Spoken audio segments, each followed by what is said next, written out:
Olá, mais um Politicast no ar.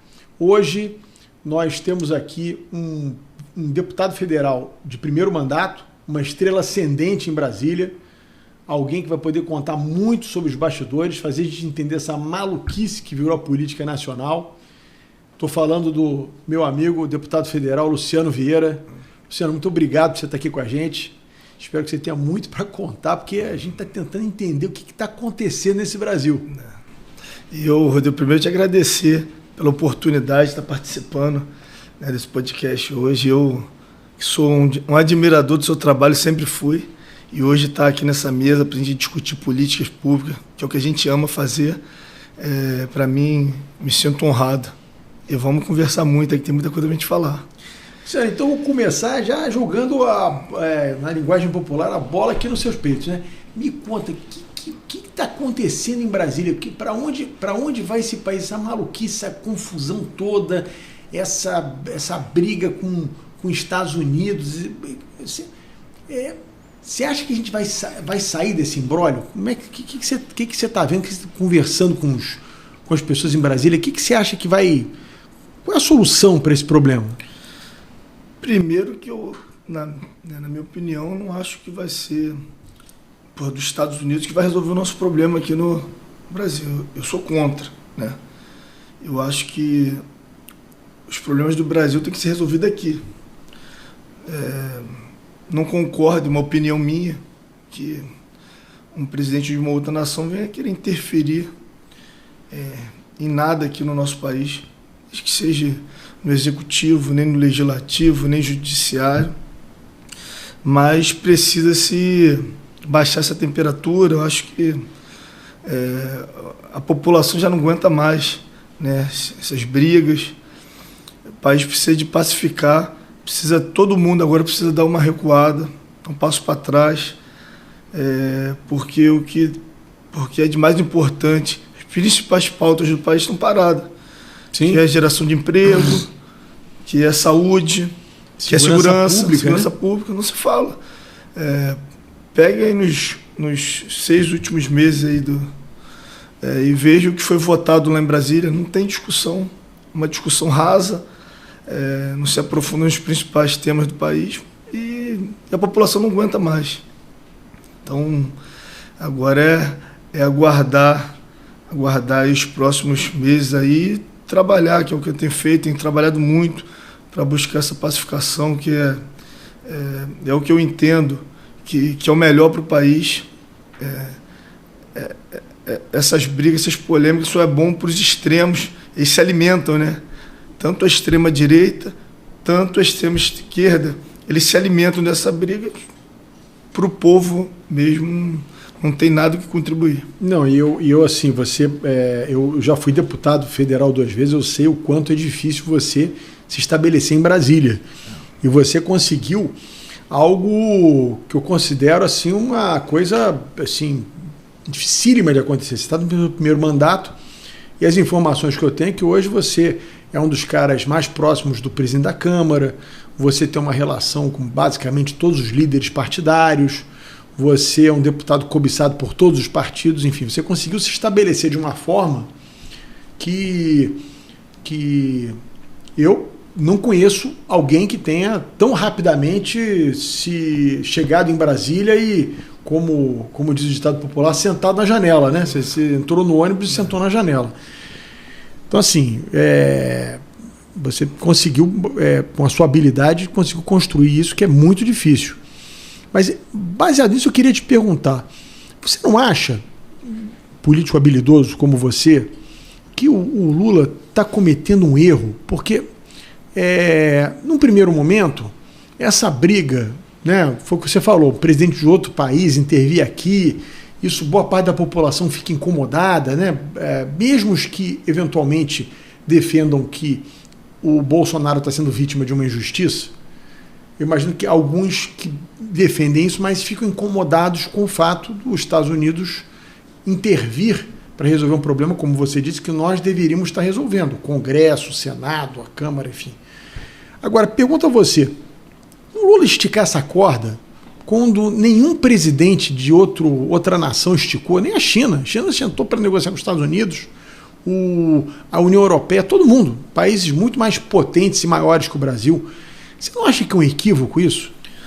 Com certeza. Ele agora tem que se posicionar como líder da nossa nação, né? É o que esperamos. A gente não pode deixar de forma nenhuma que essa briga atrapalhe lá o agro e diversas empresas, muita gente ficando desempregada por conta dessa briga política. Então, se eu tivesse acesso ao presidente Lula, que eu não tenho, eu já teria pedido, que precisa sentar com o presidente dos Estados Unidos e resolver estabelecer essa relação que já é boa há mais de 200 anos, né? É histórica a relação entre Brasil e Estados Unidos. Então agora é a hora do presidente se mostrar como líder na nossa nação, que nós esperamos. Essa briga não é boa para ninguém. E está interferindo diretamente em empresas e empregos, né? Então agora é a hora do presidente Lula ir lá, sentar e, como diz o Trump, que ele é um bom negociador, né? Ele falou, né, que o Lula é um bom negociador. Tem que sentar lá e negociar com o presidente Trump para resolver esse problema no nosso país. Em relação à minha relação lá em Brasília, a gente vem construindo isso ao longo desses 3 anos com muito pé no chão, respeitando, né, os mais antigos. Eu fiz bons amigos na Câmara, o Hugo Mota, presidente, que inclusive entrou ontem de vídeo na inauguração da maternidade lá em São João. Ele que está ajudando, né, a cidade, mandou recurso para cá para ajudar, né, para a gente manter a maternidade aberta lá de São João de Meriti. Fiz bons amigos como o ministro Antônio, que foi ministro do Transporte, Antônio Carlos, que é um deputado de São Paulo, que é o meu melhor amigo lá em Brasília. Ele que me dá os ensinamentos, a direção, e eu procuro escutar mais do que falar. Aí eu vou aprendendo e, né, com muita força de trabalho, a gente vem construindo lá um mandato participativo, próximo aos líderes ali da casa, sempre respeitando, e graças a Deus vem dando certo. Mas bom, você tocou num assunto que eu acho muito importante. A gente acaba nessa discussão sem fim de Trump, tarifa, julgamento do Bolsonaro. O fato é que a gente não está discutindo problemas que são muito reais de toda a população. Um deles é segurança pública, que em todas as pesquisas, inclusive que nós fazemos aqui na Arrow, dão como maior problema em todas as regiões do estado, algo que é meio inédito, né? Dividir um pouco com saúde, você chegava no interior do estado, saúde era em primeiro do que segurança, na própria Baixada Fluminense. Hoje, segurança pública é quase com unanimidade, tirando a região serrana, que ainda saúde fica à frente. Todos os outros lugares, o problema da segurança se tornou o grande problema na visão da população. E nós temos uma PEC da segurança para ser votada, lá em Brasília. Queria saber de você qual a sua opinião, quais os pontos positivos dessa PEC e quais os pontos que você acha que são negativos para efetiva melhora da segurança pública para a população. Então, até ontem aconteceu um fato, né, comigo mesmo, você está falando de segurança. Você sabe, eu sou nascido lá na Pavuna, especificamente ali na comunidade do Chapadão. Lá é o lugar que eu sou nascido. Eu amo aquele lugar ali. Meus amigos de infância estão ali, as pessoas que cresceram comigo ao meu lado. Quando eu casei com a Sueli, eu vim morar um pouco mais para fora, no condomínio, no Castelo, ali, que é um condomínio que tem próximo ao Rio do Pau. E ontem eu estava lá na casa da minha sogra, na casa que eu morava, ia para o evento lá em São João, né? E estava indo para o evento lá de São João, no Clube Fazenda. Nesse trajeto que eu desci, quando eu peguei a Rio do Pau, tentaram me enquadrar e roubar a gente, o carro, e eu dirigindo o carro. Aí foi embora, eles roubaram uma moto atrás. Aí eu liguei pro Ralph, que trabalha comigo, que tinha ido buscar minha filha, né, em casa. Avisei, falei, Ralph, toma cuidado. O Ralph vindo, tentaram roubar o Ralph também. Deve ter sido o mesmo grupo. Então, assim, loucura, tá muito difícil. O problema da segurança pública hoje tem que ter e você entrou no caso da PEC. Eu acho que para aquela PEC dar certo, tem que sentar governo federal, governo estadual e governo municipal. Precisa ser uma parceria tripartite, entre os três discutam esse tema e os três, de alguma forma, contribuam para poder dar certo. Se o governo federal quiser fazer uma coisa, o estadual não estiver alinhado e o municipal, não vai dar certo. o Rio de Janeiro é muito complexo, é diferente de qualquer estado. E com isso... O problema que a gente tem aqui, acho que a Bahia talvez esteja vivenciando a mesma coisa, né? Sim. Mas o Rio de Janeiro precisa, Rodrigo, precisa de um estudo mais aprofundado, precisa se discutir, né? O ministro Lewandowski já fez uma apresentação, eu não pude ir nesse dia, mas precisa se discutir entre líderes do governo do estado, que entendem a segurança pública, e do município. Acho que a gente está fazendo um projeto lá em São João para poder botar... Já tem as câmeras da cidade, né, que faz ali o monitoramento, mas a gente está fazendo um projeto onde vai ficar interligado com o governo do estado e com o governo federal, com a Polícia Federal, para estar monitorando, vendo a entrada e saída em tempo real e com as informações em tempo real. Então, assim, claro que isso não é isso que resolve o problema da segurança pública. Mas ajuda bastante. Ajuda, mas tem a questão da educação, precisa investir também, Rodrigo. Eu acredito muito, tá? Eu, Luciano Vieira, eu vivi dentro da comunidade, né? Perdi muitos amigos, Rodrigo, dentro da comunidade. Uns perderam sua vida, outros estão presos. E a falta de oportunidade é algo que, infelizmente, a gente perde muitos jovens, né, adolescentes para o tráfico. Então, precisa fazer uma política e aí ampla, onde se investe diretamente nesses jovens das comunidades. Precisa. Educação e esporte. Ocupar o tempo ocioso dentro da comunidade. Você tem que levar. Se a gente está com dificuldade de tirar os jovens dentro da comunidade para fora, nós vamos criar dentro da comunidade. E aí, curso preparatório, precisa se investir. A gente precisa ocupar o jovem em tempo integral. Que mente vazia, né? Oficina do diabo. Sim. Então, é o que eu acredito.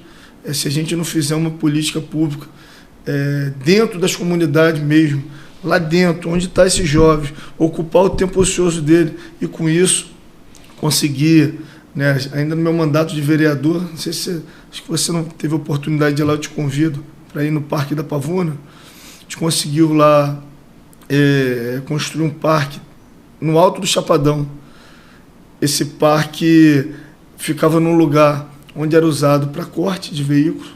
Muitas pessoas perderam sua vida, era um lugar escuro. E degradado, né? Degradado. E hoje está lá o parque onde as famílias, né, ocupam ali durante o dia. Aí tem a nave do conhecimento, onde as crianças e adolescentes fazem curso ali, vários cursos que tem. Claro que aquilo ali é pequenininho diante do problema que nós temos, mas nós precisamos ocupar com áreas, né, de entretenimento, esporte e educação dentro, lá no foco da comunidade, para preparar e capacitar nossos jovens. Que se tiver oportunidade de trabalho, muitos vão deixar ou muitos não vão para essa vida errada, que é o que cobiça, né, muitos jovens dentro da comunidade.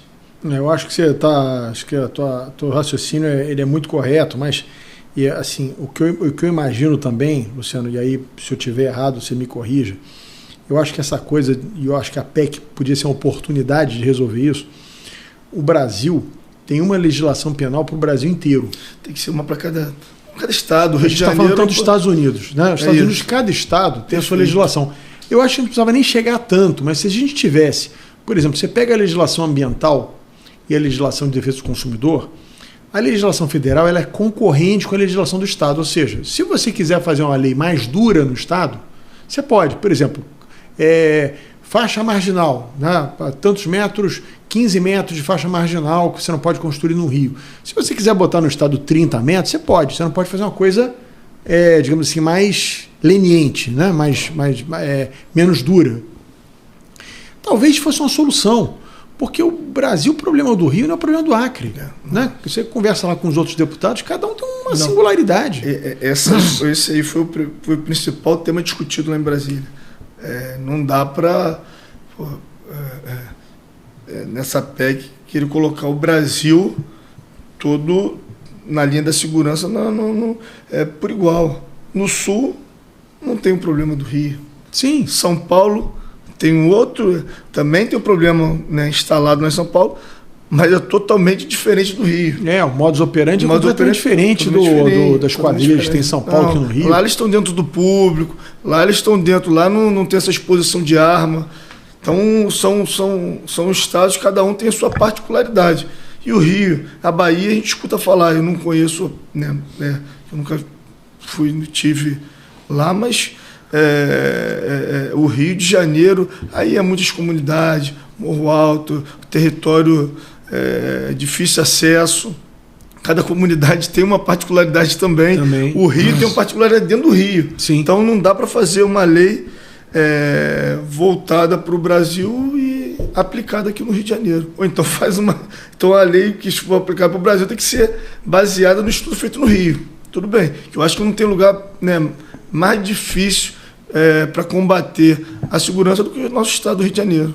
Você sabe que uma vez um empresário famoso, não vou dizer o nome, ele contratou chamou aqui para dar uma assessoria, queria dar de presente para o governo do estado um plano de segurança. E ele contratou uma equipe de Israel, uma turma que inclusive tinha sido da Mossad, que é o serviço secreto israelense, que é reconhecido no mundo como um dos mais eficazes, para fazer um plano de segurança, vir conhecer o Rio de Janeiro e fazer um plano que eu pudesse dar de presente para o Estado, enfim, poder se basear em algumas coisas com pessoas muito capacitadas internacionalmente. Quando os caras da Mossad chegaram aqui, viram assim, falaram, vocês conseguem entrar aqui? Vocês conseguem entrar aqui? Eu não tenho nem o que dizer, vocês estão mais preparados que a gente não... Entrar aqui é um negócio de maluco. Quer dizer, a polícia do Rio, ela tem um preparo muito grande, né? Eu acho que o nosso grande problema, Luciano, também se eu estiver errado, você me corrija, minha opinião é a opinião de um cidadão que vive na cidade do Rio, né? Eu acho que o grande problema do Rio é exatamente, eu acho que a falta de legislação, né? Assim, você vê o cara rouba uma senhora na rua, volta e meia você vê casos, o cara foi preso 18 vezes pelo mesmo crime, 20 vezes, 25 vezes, 30 vezes. Como é que esse cara está na rua roubando as pessoas ainda? Não é possível, né? Não, é o judiciário prendendo, né? É a polícia prendendo e o judiciário soltando. É isso.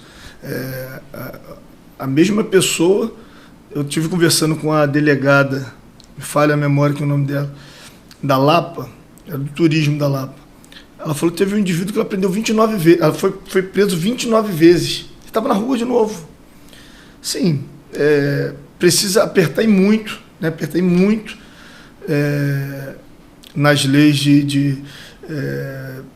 para quem permaneceu, né, cometendo crimes. E eu acho também, Rodrigo, assim, opinião minha, a política de segurança há 30 anos no nosso estado não deu certo. Sim. Não deu certo. Se tivesse dado certo, não estaria do jeito que está. E aqui eu não estou apontando para governador nenhum e culpando ninguém, né? Tentaram fazer desse jeito e não deu certo, faz parte. Eu tento fazer algumas coisas que não dão certo. Você tenta fazer algumas coisas que não dão certo. Mas, se há 30 anos, com os mesmos modos operantes de hoje, não deu certo, ponto. Eu acho que esse modelo aqui não é um modelo correto. Aí, eu acredito muito por exemplo, esses jovens que foram presos, jovens e mais velhos foram presos. Essas pessoas deveriam trabalhar dentro da cadeia, deveriam construir novas cadeias, dando oportunidade de trabalho. As pessoas, além de estar pagando sua pena, eles acostumar a ganhar um dinheiro legal trabalhando dentro da cadeia. E até aprender uma profissão. Isso, aprender uma profissão e trabalhar. Imagina, você tirou foi preso, ou até que esteja com pedido de ser preso, com decisão que tem que prender por cometer o crime, mas está na rua. E com uma nova política dentro das cadeias, essa pessoa que quer se entregar, que ele quer procurar esse novo caminho. Ele começar a trabalhar, ele produzir para o Estado, ele ganhar um dinheiro legal. Imagina ele ganhando um dinheirinho dentro da conta dele. Ele fala assim, pô, meu irmão, essa é a vida que eu quero. ele poder... Mas nós temos a Santa Cabrini aqui no Rio de Janeiro, né? Que em tese seria uma fundação estadual para promover a profissionalização, ressocialização de presos. Talvez fosse um caminho ali, né? Porque existe esse órgão no estado do Rio. Talvez não esteja fazendo no volume que deveria fazer, né? Então, é isso. Eu acho que o começo de tudo, zerar tudo para trás, claro que não é simples, não é zerar de acabar com o processo de ninguém. Zerar os modos que foram utilizados até hoje, né? E aí criar cadeias modelo.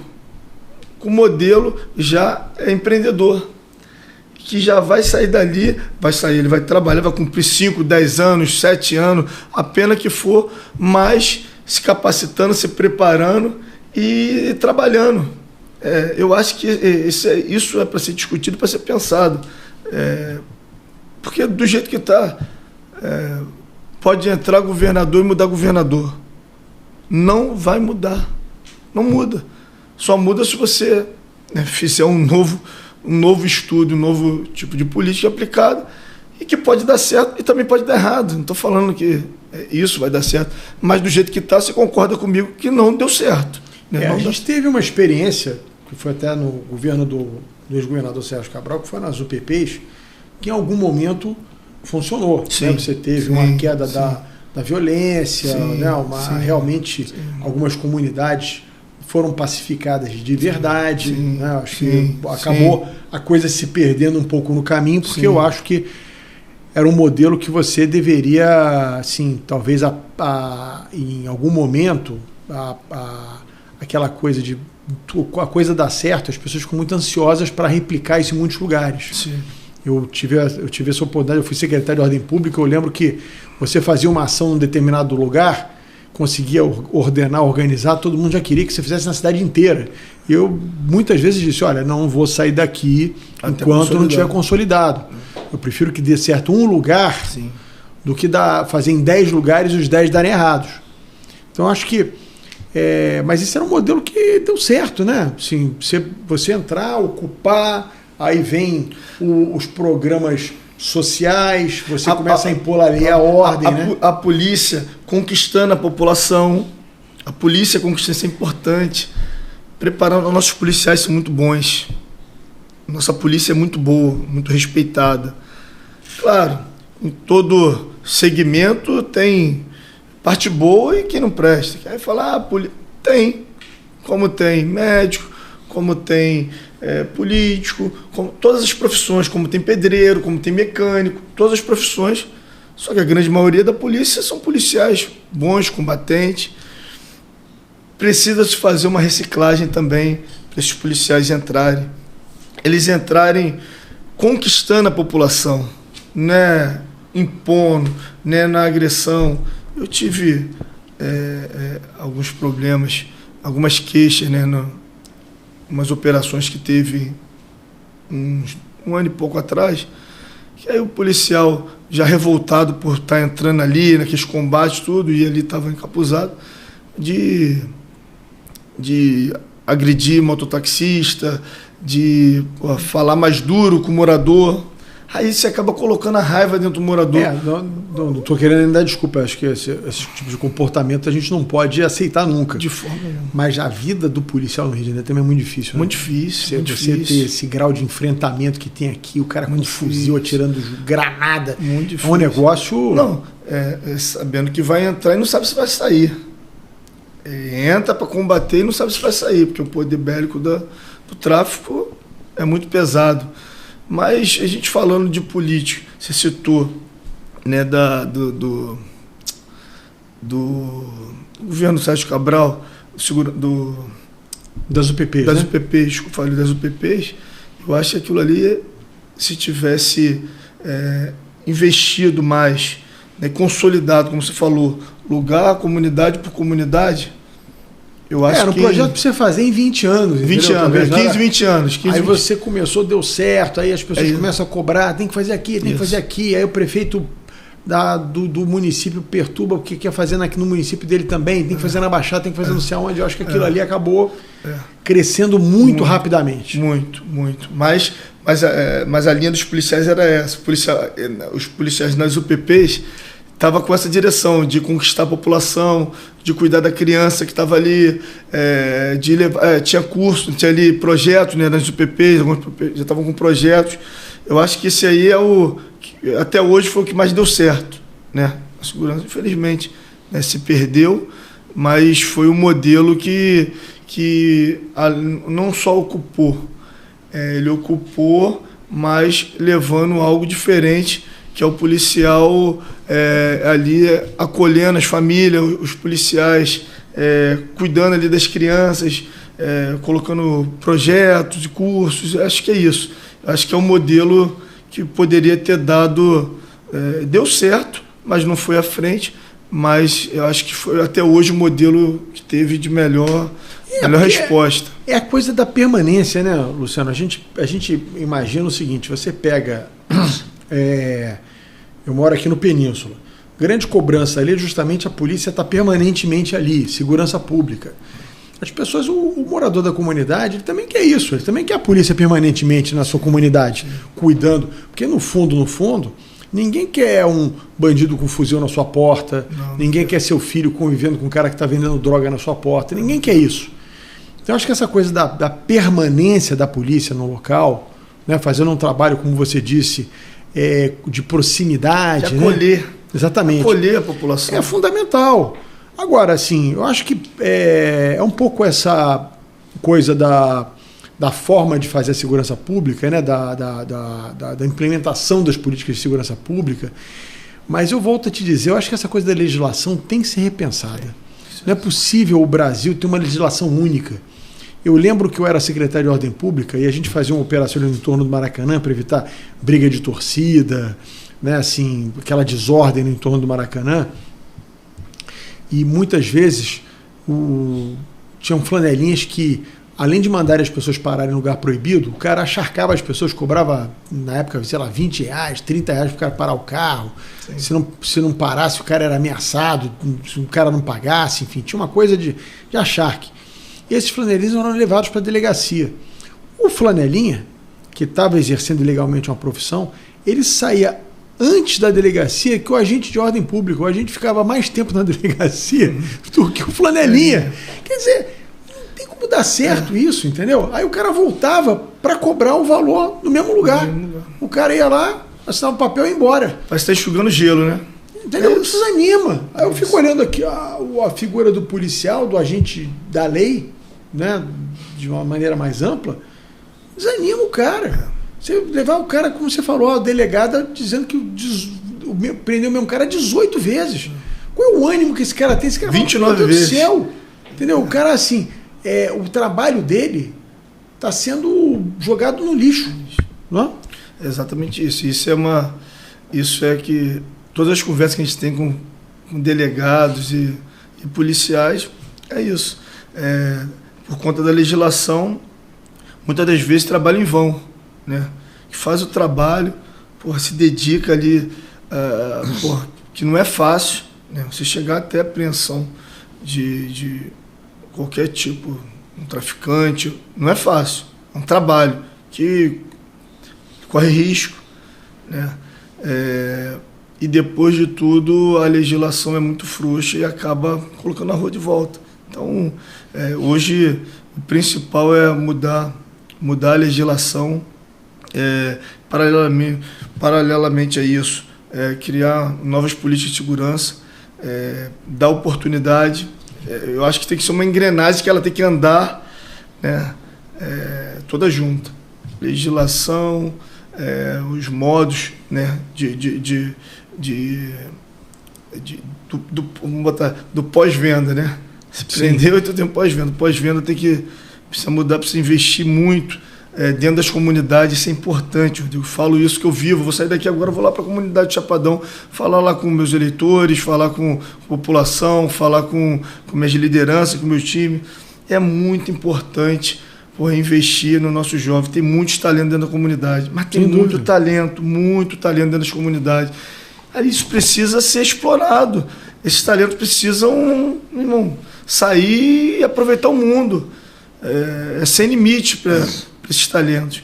Então, isso aí é muito importante. Agora, um programa que eu acho, né, você falou de, a gente está debatendo segurança pública, que eu acho que deu certo, precisa ser mais investido, é o segurança presente.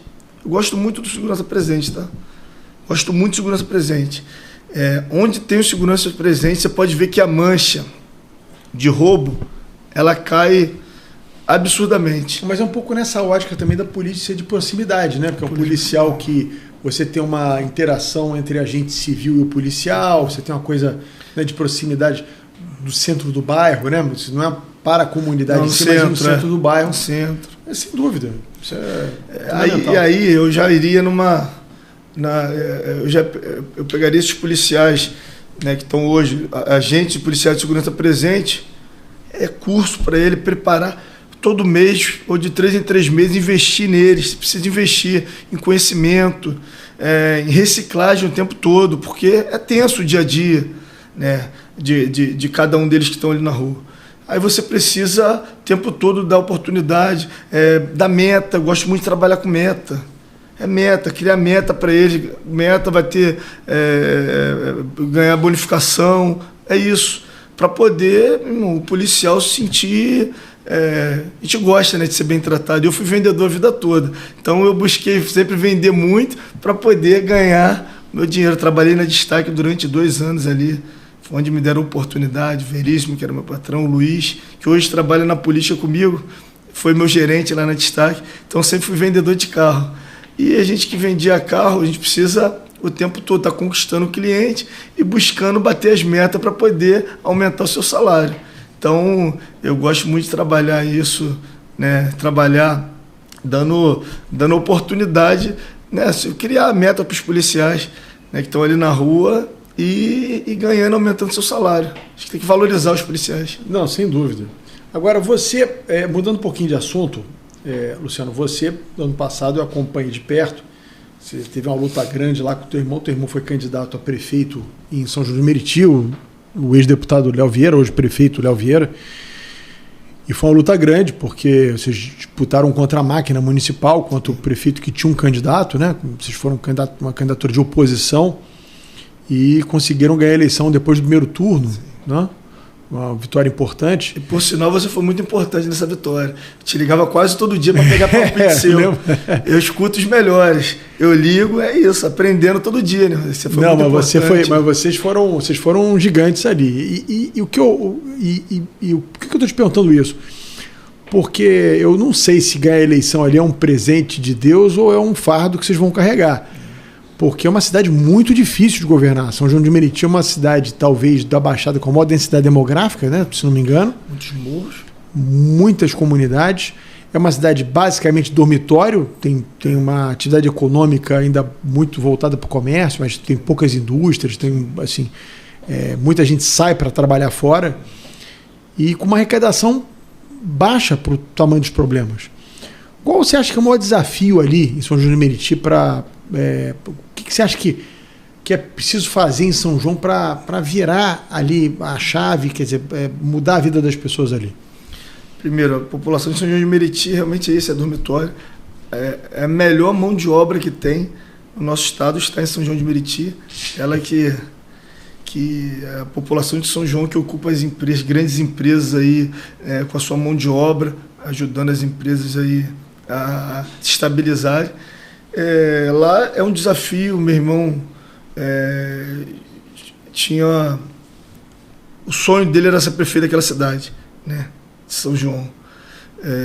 E graças a Deus a população deu essa oportunidade para ele. O Léo vem trabalhando de domingo a domingo, ele está nas ruas. É um desafio muito grande, porque é uma cidade com uma população muito grande, com orçamento muito baixo, e ficar fazendo continha todo mês para poder, né, a prefeitura dar certo. A gente tem hoje, né, o que está nos ajudando muito é a parceria com o governador Cláudio Castro. O Cláudio tem ajudado muito a cidade, né? A gente em Brasília e além do meu mandato, né, tem vários deputados parceiros ajudando, que eu não tenho vaidade nem problema nenhum, Rodrigo. E agradecer, porque a gente não vai conseguir fazer ali nada sozinho. Ali só vai dar certo, e está dando certo, porque tem várias pessoas que acreditam na gente, sabe da nossa vontade de fazer a prefeitura dar certo. E ali agora o Crivella colocou recurso lá, mandou a emenda lá para São João de Meriti. O deputado Jordi mandou recurso para lá. O Dimas Gade, que é do PT, você vê. O deputado do PL, Jordi, que é um parceiro, né, da cidade, mandou recurso. E o Dimas, entendendo a necessidade de São João de Meriti, mandou recurso. O Bebeto, que vai ser meu adversário político daqui a alguns meses, a eleição, né, daqui a um ano, a eleição está chegando, foi o candidato a vice-prefeito do Valdeci da Saúde contra a gente em São João. Mas eu fui lá na porta dele e falei: Bebeto, você ama a cidade, você tem que estar junto comigo, vamos ajudar a cidade. Acabou a eleição, a gente precisa agora fazer a cidade dar certo. Aqui não tem vaidade, não estou preocupado com isso. Que você colocar aqui o meu irmão, o prefeito da cidade, e eu também vou reconhecer. O que a gente quer é ver a cidade dar certo. Aí o Otônio de Paula colocou recurso, a Rosângela Gomes colocou recurso, o doutor Luizinho, né, junto da secretária de Saúde do Estado, colocou recurso, ajudou a cidade, né, ontem ainda mandou mais alguns kits para dar para as grávidas do governo do Estado. Então a gente lá está fazendo de tudo e grandes parcerias para a prefeitura. Precisa de mais dinheiro novo, né? Que só com o orçamento da cidade não consegue. Eu consegui esse ano, através do nosso mandato, a gente já conseguiu enviar quase 120 milhões para a cidade, mais de 100 milhões. É dinheiro, hein? Conseguimos uma policlínica de 30 milhões, né, que o governo federal nos deu, através do ministro Padilha e a ministra Gleisi. Vocês inauguraram agora, né, uma maternidade. Uma maternidade, né? Maternidade. Lá em São João, há 8 anos não nascia um meritiense. 8 anos não nascia um filho daquela terra. E não tinha onde as grávidas terem seu filho na cidade? Elas iam para Caxias, ia para o Rio, ia para Mesquita, ia para Nova Iguaçu, ia para Belfor Roxo. Ficava perambulando nos municípios do lado, mas não nascia com São João de Meriti no documento. E a partir de ontem já teve 8 grávidas inscritas, para ter talvez hoje, amanhã já vai nascer o primeiro meritiense depois de 8 anos. Né? Então, assim, aquilo ali não é só um equipamento entregue, talvez vai ser de sentimento, vai ser o melhor. A pessoa não poder nascer na sua própria cidade é uma loucura, né? É uma loucura, isso é muito ruim. E não é uma cidade pequenininha, né? Estamos falando, 500 não mil estamos falando habitantes. de São José de Ubá, não estamos falando da cidade, de quase 500 mil habitantes. Quase 500 mil habitantes. 500 mil habitantes. Então, esse equipamento é o sentimento, né? Do meritiense, da família. Né? A família começa onde? O que meu irmão falou ontem. Há 22 anos atrás, a Andréia, ele começou a namorar com a Andréia e logo depois a Andréia engravidou do Leozinho. Quando ela engravidou do Leozinho, foi ali que o Léo tomou a decisão de se casar. Então, o elo da família foi exatamente quando consolidou ali o filho dele, que é o Leozinho, meu sobrinho, que é secretário hoje lá no município.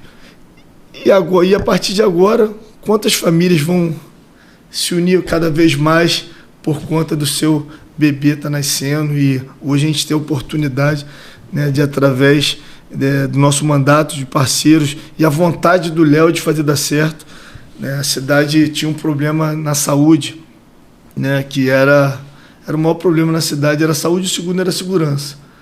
E aí a gente se dedicou, né, muito a fazer a saúde do município dar certo, buscando recurso no governo federal, o Léo no governo estadual, e além de ter inaugurado ontem a maternidade, o hospital PAN, né, que era o antigo PAN Meriti, que é o hospital da cidade, eles tinham um problema por causa de recurso, né, que eles abriam o hospital sempre na véspera das eleições. Foi na véspera da eleição de 2018, eles abriam 3 meses antes da eleição, quando passava um mês depois da eleição, fechava o hospital. Aí na eleição de 2020, na véspera da eleição contra a gente, que nos derrotou em 2020, eles abriram no mês da eleição mesmo, quase no segundo turno. Abriram. Em janeiro eles fecharam o hospital de novo. Em 2022, na véspera da eleição de deputado estadual e federal, abriram o PAN com a mesma prática, né? Ou falta de gestão, de buscar recurso, investir o recurso no que mais importava para ele, não seria, do prefeito não era manter o hospital aberto. E a gente fez um compromisso com a população, entre várias promessas de campanha nossa, uma era abrir o hospital e não fechar. Então nós abrimos o PAN com 10 dias de mandato. O Léo já estava aberto, o PAN hoje está aberto, né? Com 10 dias de mandato, com atendimento muito bom. O outro compromisso nosso era a maternidade, que inauguramos ontem. O governador até falou, Léo, seu mandato é de 4 anos. Você está com 8 meses, fazendo o que deveria fazer com 4 anos, que todo dia o Léo está lá no governador pedindo para a cidade. Claro. A cidade precisa, a gente precisa dar resposta para a cidade. A metade da população nos deu a oportunidade e o voto de confiança que a gente ia fazer diferente. E isso o meu irmão tem feito, a Câmara de Vereadores tem sido muito parceira, tem trabalhado ali lado a lado, né, com o prefeito, claro, cobrando, fiscalizando, mas com uma relação harmônica, né, e o presidente da Câmara, o Doca, tem feito um trabalho, né, junto do líder de governo, Elias Queiroz, dessa aproximação entre o Legislativo e o Executivo. Muito bom. Eu digo que tem muita coisa para fazer na cidade. Imagino. Mas, lá tem o problema de segurança no estado todo, né? Não é específico de São João, mas o prefeito Léo tem que responder pela cidade dele. Ele criou um modelo, né, de segurança, na segurança pública, que o meu irmão mora ali no centro de São João, né? Meu irmão mora no centro de São João. E na rua que o meu irmão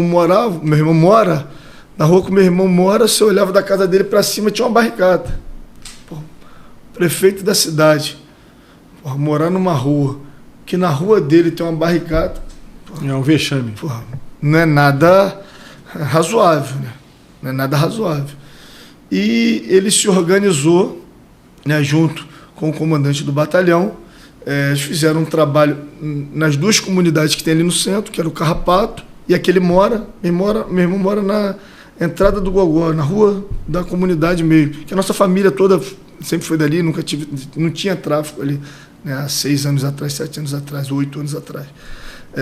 Meu primeiro negócio foi lá, que foi uma lan house. Meu primeiro negócio foi uma lan house que eu abri com 17 anos, lá em cima dessa comunidade que é o Gogó. Então, o meu irmão fez um trabalho organizado, onde ele consolidou ali. Hoje não tem mais uma barricada na comunidade. Hoje não tem uma barricada mais. Isso é fundamental, isso é o princípio de tudo, né? Aí entrou com políticas públicas, asfaltando todas as ruas, ou a maioria das ruas, vai asfaltar todas, mas a maioria já foi asfaltada. Ele criou um programa, um programa da prefeitura, onde ele entra pintando os muros das casas, da rua ficou lindo, das cores da prefeitura, né, com asfalto, pintando a rua e fazendo as calçadas. Então, assim, tá dando para o morador o sentimento, falando, se quiser, claro, faz. O lugar bem cuidado já é um primeiro passo para você restabelecer a lei. Bastante iluminação, claro. Bastante iluminação. E assim, claro, não dá, foi o que você falou, tem que consolidar. Não adianta de uma vez ir fazer na cidade toda, que nós vamos fazer na cidade toda, mas se a gente não consolidar ali. Sem dúvida. Então a gente consolidou, está consolidando ali e já vai para os bairros do lado. São João de Meriti não vai ter uma barricada mais. São João de Meriti não vai ter uma barricada. Isso é nosso maior desafio hoje, né? Nós temos sido muito cobrados e com razão, né? A população escolheu o Léo como prefeito e zelador da cidade. Ele não quer ver uma barricada na porta dele. E quem não quer ser cobrado também não pode entrar para a política, né? Não pode. Não quer ser cobrado, não pode entrar para a política, tem que ser cobrado. E é importante a cobrança e entregar resultado. Claro que a gente não consegue resolver tudo em 8 meses, ninguém consegue resolver tudo em 8 meses, mas o sentimento da população hoje é de esperança e que as coisas estão dando certo. Luciano, queria falar um pouquinho com você sobre a política aqui do Estado, que se Brasília está uma confusão, aqui no Rio não está diferente. Não está diferente. Então, eu queria saber um pouquinho de você, como é que você está vendo aqui, né? Você tem uma candidatura posta, disse várias vezes que não seria candidato, mas, enfim, está colocada a candidatura do atual prefeito do Rio, Eduardo Paes, mais do que colocada no cenário estadual. Você tem a candidatura também do presidente da Assembleia, o Rodrigo Bacelar, que teve digamos assim, um pequeno desentendimento por conta daquele episódio do afastamento do ex-secretário de Transportes, Washington Reis, ex-prefeito de Caxias. Mas, enfim, a coisa ainda está muito, muito fluida, né? Você não sabe muito bem quem vem, como vem, fica tudo no campo da especulação. Como é que você está vendo essa política aqui do Rio? Rodrigo, então, eu particularmente, eu tenho uma relação boa, né, com todas as correntes que a gente procura fazer política, construindo pontes, fazendo boa relação, e tenho uma relação muito boa com o Rodrigo, meu amigo, e tenho uma relação muito boa com o Eduardo Paes. Minha irmã é base, ganhou vereadora no PSD. Então, a gente não está tratando ainda de eleição, de quem que o Luciano vai apoiar. Precisa consolidar. O Eduardo fala que não é candidato, mas está rodando o estado todo. Né? Pode ser candidato a vice-presidente. Eu já entrevistei várias lideranças do PSD aqui, o presidente da Câmara, o Caiado, o próprio deputado Pedro Paulo lá atrás, todos disseram claramente que ele é candidato, que, enfim, até brinquei, mas ele diz que não é candidato. Vocês vão ejetar ele da cadeira, vocês vão arrancar ele da cadeira à força, vão sequestrar ele, como é que vocês vão fazer? Então, o Eduardo fala que não é candidato, mas eu acredito que ele é candidato. Né? O Rodrigo Bacelar, o governador anunciou ele como candidato dele, teve esse problema que todo mundo sabe, né? O governo do estado junto com o Washington, que é o presidente do MDB, com a saída do Washington do governo do estado, deu essa crise que até agora não foi resolvida. Então, hoje a gente não tem uma direção, né, de uma candidatura do estado, e o Eduardo, que eu acredito que seja candidato, também alimenta que não é candidato. Está muito confuso, né, a eleição aqui no estado do Rio, porque não consolidou ainda e já está tarde, né? Sim. Já está um ano praticamente da eleição. Em outros tempos, você saberia quem são os candidatos. Os candidatos. Né? Mas também você não tem nível nacional resolvido, né? Então, como você não tem nível nacional... O estadual está... Difícil, né? Por exemplo, quem vai ser o candidato da direita? Não, o Bolsonaro hoje está inelegível. Pelo andar da carruagem, será condenado. Eles falam que o Flávio é o candidato da direita. O Flávio Bolsonaro é o candidato da direita. Aí outros já falam que é o Tarcísio o candidato da direita. Aí, ao mesmo tempo, já falam, tem deputados amigos de São Paulo, falam que o Tarcísio não sairia da cadeira, que ele vai vir a reeleição. Ele tem uma reeleição bem tranquila, tem uma aprovação altíssima. Então, não tem. Aí, se o Tarcísio não for candidato, aí lança quem? O Ratinho é candidato, com certeza. Caiado é candidato e Zema é candidato. Aí o Ratinho é candidato no PSD. Como é que o Eduardo vai fazer? Né? O Eduardo tem um embrólio. O Eduardo tem uma relação de proximidade muito grande com o presidente. O presidente ajuda muito. E verdade seja dita, o presidente Lula tem colocado muito recurso à disposição do prefeito Eduardo Paes. Sim. Não estou aqui fazendo nenhum juízo de valor, estou atestando um fato concreto. E o Eduardo deixa isso muito claro. Né? Mas, ao mesmo tempo, o Eduardo tem essa questão partidária, né? Que se o Ratinho for candidato, ele vai sair do PSD? Não acredito. Ele está muito bem consolidado no partido. Ele vai apoiar o Ratinho? Então está muito indefinido ainda o cenário por conta da indefinição nacional. A gente precisa ter uma clareza, né, no que vai acontecer, até para se definir as eleições do Estado. Porque tudo pode acontecer aqui no Estado do Rio. Tudo pode acontecer. Tudo pode acontecer. E é como eu falei, até mesmo do Eduardo receber um convite para ser vice-presidente da República. O Quaquá vem alimentando isso, né, em Brasília. Pode. O Eduardo pode ser convite. Tá? Sim. Acabou de ganhar bem, né, sua reeleição, acabou de sair de uma eleição. Então, eu acho que... Mas o Lula atrairia o PSD para a coligação dele, que é hoje o partido que tem a maior capilaridade no Brasil, né? Uma capilaridade do Brasil. O PSD hoje... E mais prefeituras, né? Mais prefeituras, mais governadores também. Sim. O Caiado está com... Tem agora o Eduardo Leite. Aí, como é que vai ser o Eduardo Leite? O Eduardo Leite está em campanha também, né? Ele... E está com um discurso que eu gosto, tá? Eu gosto do discurso do Eduardo Leite, da pacificação, os extremos estão atrapalhando o andamento das pautas principais do país, que é o que eu falei no começo. Eu Sim. gosto muito da fala do Eduardo Leite, mas está no PSD. Não entendi. Eu tenho um Ratinho, será que vão fazer uma chapa puro sangue? Sei. Né? Mas uma chapa ali puro sangue, né? Quer dizer, dois governadores do sul do Brasil, uma chapa muito sulista, né? Muito, muito. Então, sotaque nordestino nessa chapa? Tá. Apesar que o Ratinho, quando bota o nome do Ratinho no Nordeste, sim, por conta do pai, ele dá uma... O pai é muito conhecido nacionalmente, né? O pai é muito conhecido nacionalmente e eu acho ele muito preparado também, tanto ele quanto o Tarcísio. São bons quadros, né? Bons quadros. Ele e o Tarcísio, para mim, são... se não for agora, em algum momento vai ser, né? Acredito eu. O Ratinho, ele consegue ampliar, né? Assim eu enxergo, né? Principalmente no Nordeste. Quem não gosta do pai?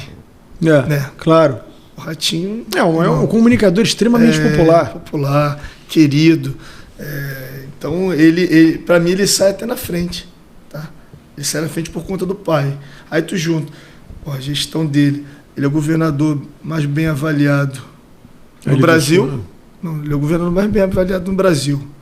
O Caiado está muito bem avaliado também, né? Mas eu acho a avaliação do Ratinho é mais... A vantagem é que o Paraná é um estado maior do que o estado de Goiás, me parece, o número de eleitores, né? E é um estado também, digamos assim, que reverbera mais as coisas, está ali do lado de Santa Catarina, do Sul. Reverbera mais. E eu acho que a informação do Ratinho, né, por conta do pai, ela chega mais rápido na população. Que aí o eleitor pode olhar e falar, porra, além da aprovação dele ser muito alta, ele é filho do Ratinho. Então eu acredito que isso facilita muito, né, muito o crescimento do Ratinho no cenário nacional. No cenário nacional. Eu acho que o Lula vai ter muita dificuldade nessa reeleição dele, não será fácil. Acho que é um governo que não conseguiu, na minha opinião, dizer ao que veio ainda. Se você olhar e perguntar qual é a novidade desse governo, qual é o programa, qual é o projeto que você gostaria que desse continuidade, né? Não tem nada. É um governo, é um museu de grandes novidades. É tudo mais do mesmo. É mais Bolsa Família, é mais PAC, é mais não sei o quê. É tudo requentando coisas que já foram feitas no passado e coisas que as pessoas, do ponto de vista político, já têm um sentimento de pertencimento. Por exemplo, o Bolsa Família não é mais um programa do PT, é um programa de Estado que está consolidado, que o Bolsonaro aumentou o valor quando foi presidente. Então, sabe, não tem mais assim...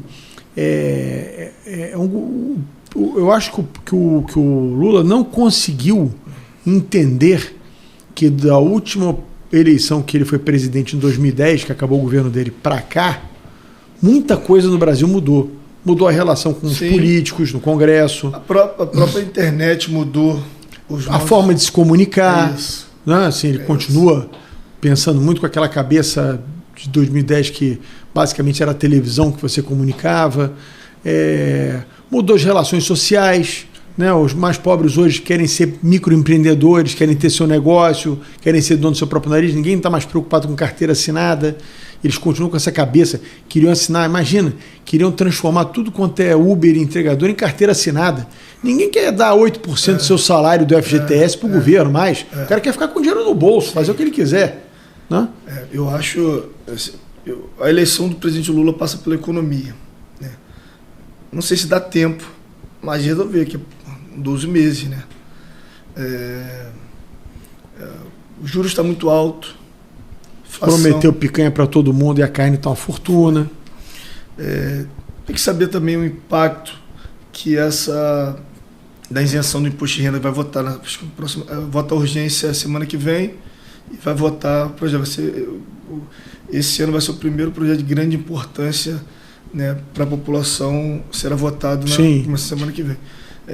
Tem que ver o impacto que isso vai dar na economia, né? Se vai no bolso das pessoas que ganham até R$5.000, vai ter um grande impacto, vai sobrar aí R$800 mais ou menos, acredito isso. Mas tem que ver o que isso vai, como que a economia vai responder com isso. Então, eu acho que isso até agora que o governo tem para até a eleição, para poder de alguma forma estar dando algum resultado na economia. Eu acho que a eleição dele passa pela economia e pela segurança pública. Eu acho que não tem o que fazer em 12 meses, né? Uma resposta, né? Então, vai ter que construir, mas também não dá para não acreditar no Lula, né? Foi terceira vez presidente. Não, o Lula talvez, junto com o Bolsonaro, por isso que eles estão antagonizando, sejam as figuras mais populares. E o Lula é tido como um hábil político. Só acho que ele não conseguiu entender que a sociedade mudou muito em 15 anos, desde a última vez que ele foi presidente. Eu acho um erro do Eduardo Bolsonaro, né, tá alimentando nos Estados Unidos essa taxação, deu uma sobrevida para o Lula. Deu discurso a ele. Em que pese, eu acho que a médio prazo isso vai ser muito ruim para o Brasil. Ele não pegar um telefone, ligar para o presidente dos Estados Unidos. Precisa resolver. Já foi. Eu acho... já ficou claro que foi o movimento, né, do Eduardo. O Trump que tomou a decisão. O Eduardo não foi, pediu para ele fazer isso. Não foi isso. Mas, graças ao movimento do Eduardo, foi feito. E não tem como tirar. A população não, e se não tivesse...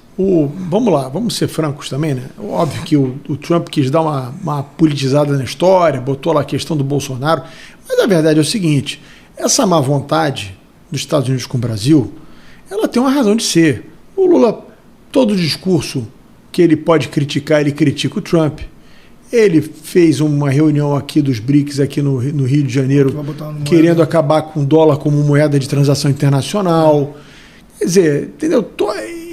Assim, ele declarou apoio a Kamala Harris na eleição contra o Trump, coisa que não se deve fazer. O Brasil sempre foi notório na sua política externa pela isenção, sempre foi um país muito isento, né, na sua política externa. Então o Lula tem tomado lado, né, na política externa, tem feito uma política muito radical do ponto de vista externo, que não é o comum do Brasil fazer. Óbvio que isso vai atiçando o outro lado, a má vontade. Duvido que se as atitudes do Lula fossem diferentes, com o maior parceiro comercial que nós temos depois da China, certamente o Eduardo Bolsonaro poderia ir 10 vezes aos Estados Unidos que talvez não tivesse acontecido o que aconteceu. Concordo. E agora, como eu falei no começo, o Lula precisa, o presidente Lula precisa sentar numa mesa para resolver. Não dá para essa guerra política, os trabalhadores e empresários pagar essa conta. Vai ser muito ruim, vai piorar mais a nossa economia, o agro. Luciano, a gente está chegando no final do nosso programa, mas eu queria até fazer uma brincadeira aqui. A gente chega no final com a certeza que nós não temos certeza de nada se tratando de política nacional e política estadual, né? Que coisa, né? Não temos certeza de nada, esperar as cenas dos próximos capítulos e continuar trabalhando. O que eu vou fazer é trabalhar e na hora certa aí nós vamos nos posicionar, escolher o melhor candidato que converge com as mesmas coisas que a gente acredita, né? Que é muito trabalho sempre, dar resultado para a população, cuidar daqueles que mais precisam, que é o que eu acredito, né? É o que eu pratico todo dia no meu mandato, cuidar daqueles os mais humildes, das comunidades, que foi de onde eu saí. Papai do Céu me deu a oportunidade hoje de estar deputado federal. Eu não posso mudar o meu pensamento nunca no que eu acredito, que é de onde eu saí, que eu vivi, de através do nosso mandato dar uma oportunidade, levar a oportunidade para aqueles que mais precisam e que é o que às vezes mais sofre, né? Que o serviço público tem mais dificuldade, fica mais distante dos moradores das comunidades, que é o meu maior trabalho na política hoje é isso, Rodrigo, lá dentro da comunidade. Cuidar mais próximo e levar. Claro que essa distância hoje de Brasília me atrapalha. Eu falo que quando eu era vereador, estava todo dia nas ruas e sinto saudades, que eu gosto. Isso dá uma distanciada. Dá uma distanciada, mas eu desço de Brasília quinta-feira, já vou direto, fico literalmente de domingo a domingo. Meu moleque está crescendo, está com 9 meses, vai fazer 9 meses agora. E eu falo com ele de vídeo, eu ligo com a minha esposa de vídeo para poder... Muito bom, né? Para poder ver o moleque aí crescer, mas o propósito, eu escolhi estar na política, então eu sou daquela tese que o político tem que estar na rua trabalhando, representando, né, o seu voto, ao lado do povo, até escutar crítica, cobrança, mas tá ali representando e a população passar a mão, encostar a mão no político, poder me cobrar. Eu sou um pouco crítico até essa nova política aí, que são os políticos de internet, não quanto crítico aí a pessoa, CPFs cada um, mas subir numa tribuna ali e falar o que as pessoas querem escutar, que às vezes não é nem a verdade, tá, Rodrigo? Você foi deputado, você foi secretário e você estava ali, perto do povo, né? Quando você foi secretário de assistência, fez aquele excelente trabalho que você fez, você estava lá, né, próximo ao que estava acontecendo. E hoje a gente vê aí político, por exemplo, vou falar aqui do nosso estado, que nem pisa nem aqui, mora em Brasília, fica lá de domingo a domingo. Então, a população enxerga ele na tribuna e falando às vezes que a população quer escutar, mas o político não vive aquele dia a dia ali, né, próximo do povo. Essa que é a minha política, perto da população. Você pode não ter me visto no bairro, mas sabe que eu passei no bairro. Então, essa é a política que eu pratico, que eu vivo, e o dia que eu achar que o dia que eu não puder, eu não quiser estar mais vivendo isso, esse dia a dia eu vou sair da política. O dia que eu achar que cansei de, não está dando mais, não estou aguentando mais, que é cansativo, a política que eu faço é cansativa, Rodrigo. A gente trabalha muito em Brasília, e eu estou domingo a domingo. Você pode ver que todo domingo eu estou em algum lugar, né, conversando, trabalhando, escutando, representando o povo que me deu a oportunidade, que eu amo ser deputado federal. Eu adoro estar no meu mandato, eu valorizo muito o meu mandato e quem me deu esse mandato foi o povo. Amigo, meus parabéns, obrigado por você ter vindo. Quero agradecer a você que está nos assistindo, que nos assistiu até agora. Peço a você que, se você não segue o nosso canal ainda, siga o nosso canal, curte e compartilhe o nosso programa para o máximo de pessoas possíveis, porque aqui você vai ter sempre um conteúdo de qualidade, gente que está por dentro da política, que está vivenciando a política, para você poder ter informações com qualidade. Muito obrigado a você que nos assistiu até agora.